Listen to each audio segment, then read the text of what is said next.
Nuevamente tenemos el gusto de encontrarnos, estimada audiencia. En esta oportunidad me acompaña el abogado constitucionalista José Vicente Haro, con quien vamos a conversar evidentemente sobre los últimos acontecimientos. ¿Cómo estás? ¿Qué tal? ¿Cómo estás? Muchas gracias. Sí, fíjate, una de las cosas que más nos pregunta y en general el ciudadano a través de las redes sociales es esto que sucedió el 23 de enero cuando se autoproclamó presidente interino de Venezuela, Juan Guaidó. Ahora, ¿esto es una autoproclamación? ¿Debe ser un juramento? ¿Cuál es la legalidad de este acto? Sí, ante todo hay que aclarar el término y te agradezco esa pregunta. Esto técnicamente es lo que ha hecho Juan Guaidó el día 23 de enero, es una manifestación de voluntad hecha previamente constituida la Junta Directiva de la Asamblea Nacional en el municipio de Chacao, en la Plaza Juan Pablo II, una manifestación de voluntad de asumir las competencias que corresponden al Poder Ejecutivo Nacional y específicamente de conformidad con el artículo 233 de la Constitución, asumir como encargado la presidencia de la República Bolivariana de Venezuela, visto lo cual pasa a juramentarse y pasó a juramentarse, a prestar el juramento que obliga la Constitución venezolana y la ley de juramento. Esto a la final es un acto formal que debe calificarse como juramentación.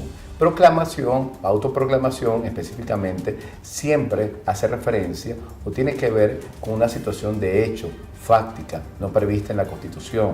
La Constitución habla de juramentación. Esto es lo que ha hecho Juan Guaidó.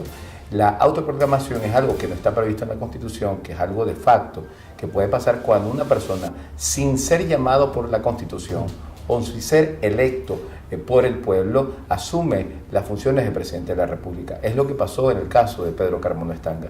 No había una norma constitucional, no había un anclaje constitucional para que Pedro Carmona Estanga se autoproclamara, expresara y se juramentara como presidente de la República y desconociera además la Constitución de 1999. Aquí estamos en un contexto distinto. Juan Guaidó, previamente ya constituida la Junta Directiva de la Asamblea Nacional, jura cumplir con las labores inherentes al cargo de presidente de la República como encargado para comenzar un proceso de transición, terminar en elecciones y con esto asumir en sí las competencias de presidente encargado de la República Bolivariana de Venezuela. En definitiva, debe calificarse como una juramentación desde el punto de vista constitucional, institucional y político y no como una autoproclamación. Pero previo a esto, el Tribunal Supremo de Justicia calificó de irrita esta Junta Directiva. Eso es algo que ha hecho el Tribunal Supremo de Justicia reiteradamente. Una decisión igualita, en similares términos, salió el 11 de enero de 2017, en la cual calificó de inválida, irrita, la Junta Directiva y todos los actos de la Asamblea Nacional a partir del 11 de enero de 2017 con respecto a la Junta Directiva que presidía Julio Borges y cuyo primer vicepresidente era Freddy Guevara. Esto es básicamente una táctica que linda la táctica política de presión por parte del Tribunal Supremo de Justicia que ya se ha utilizado y no ha tenido efectos y no está teniendo efectos. La Asamblea Nacional ha hecho lo que debe hacer, seguir ejerciendo sus competencias constitucionales porque al final tiene una responsabilidad política de seguir ejerciendo esas competencias constitucionales y no poder a pesar del desconocimiento del Tribunal Supremo de Justicia, no impedirse de hacerlo porque tienen una responsabilidad y un deber que rendir al pueblo venezolano y a la Constitución. El presidente Nicolás Maduro, posterior a esta autoproclamación de Guaidó, entonces rompe relaciones inmediatamente con Estados Unidos. ¿Cuáles son las implicaciones de esta medida? Y le da 72 horas para que abandonen los diplomáticos. Sí, hay tratados internacionales suscritos y ratificados por Venezuela que regulan esta situación. Esos tratados internacionales suscritos y ratificados por Venezuela protegen las sedes de las embajadas de otros países en Venezuela, protegen y le dan inmunidad a todo el personal diplomático, todo el cuerpo diplomático que de Estados Unidos esté en estos momentos en Venezuela. Aquí Nicolás Maduro tiene que estar claro que en su situación donde ya él ha quedado deslegitimado en el ejercicio de la presidencia de la República, no tiene legitimidad para hacer este tipo de manejo y solicitudes porque ya el ejercicio de la presidencia de la República legítimamente se ha trasladado a la figura de Juan Guaidó como presidente encargado. Él no puede solicitarle a los Estados Unidos o hacer exigencia a los Estados Unidos porque ya no tiene la legitimidad para ello, y además hay tratados internacionales que aplican y le ponen unos límites, un contexto a esto.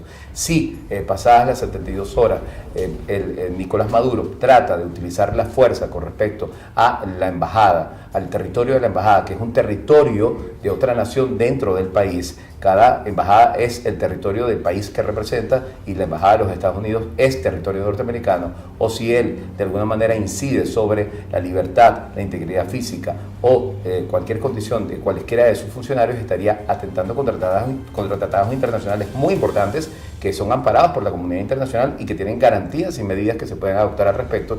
Yo creo que esto fue una jugada política muy mala para Nicolás Maduro, que le va a poner presión es a Nicolás Maduro y a quienes apoyan a Nicolás Maduro todavía, y va a terminar decantando. Es un catalizador que va a acelerar la reacción para el desenlace que se prevé en Venezuela en una transición política que se está construyendo, que se está tejiendo en este momento. Eso es clave lo que estás diciendo, se está construyendo. Nosotros suponemos, y la lógica nos dice, que tiene que haber conversaciones entre ambos bandos en este momento y por la presión tan fuerte que existe. Sin duda, y eso es algo muy importante.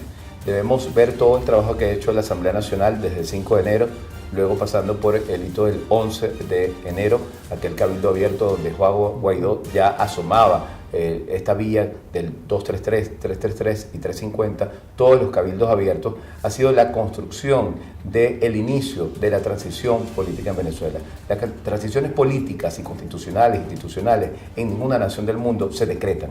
Las transiciones políticas se construyen. En esa construcción, en ese tejido de la transición política, ahí es donde precisamente privan muchos elementos políticos que pueden tener una arquitectura jurídica, pueden tener una explicación jurídica, pero más allá de ello, son hechos políticos, son hechos institucionales. Y en medio de esos hechos políticos, hechos institucionales, siempre hay conversaciones. Pero aquí vamos a tener un ingrediente adicional que Nicolás Maduro ha puesto en contexto y se ha situado en ese terreno, el contexto internacional.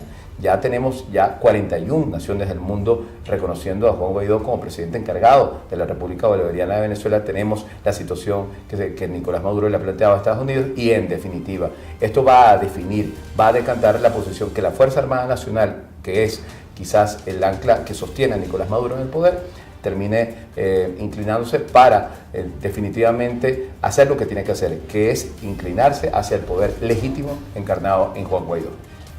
José Vicente, un placer tenerte Gracias. En nuestro espacio. Gracias. Y próximamente volveremos a invitarte porque tú nos das luces con tu conocimiento en materia jurídica. Estimada audiencia, nos veremos entonces en otra emisión de La Entrevista en Exclusiva.